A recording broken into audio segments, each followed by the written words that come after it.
performance today, wala si Alyssa kanina, what can you say?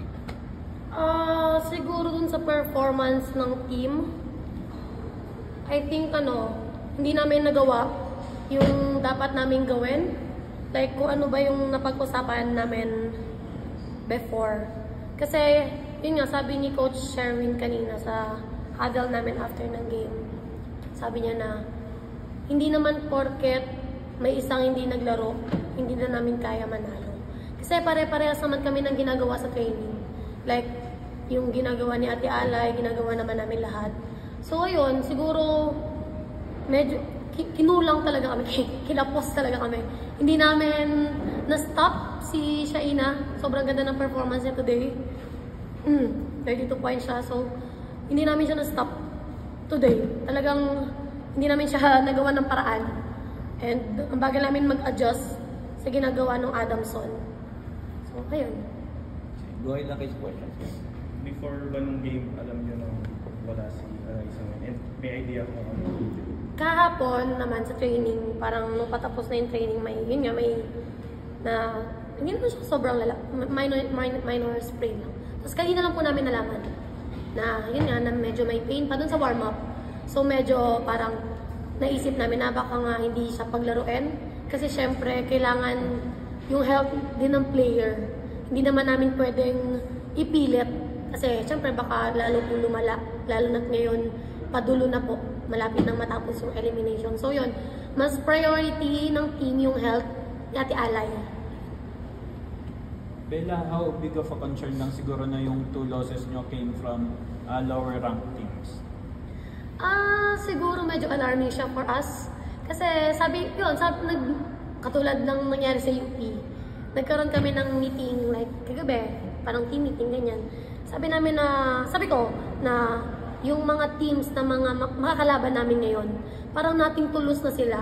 So sila gusto lang nilang ibigay, parang gawin yung best, gusto nilang maka-upset ng mga nasa taas.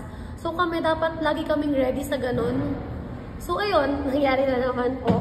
So, adjust kung ano yung pagkukulang na nangyari ngayon sa game, kailangan namin masolusyonan agad.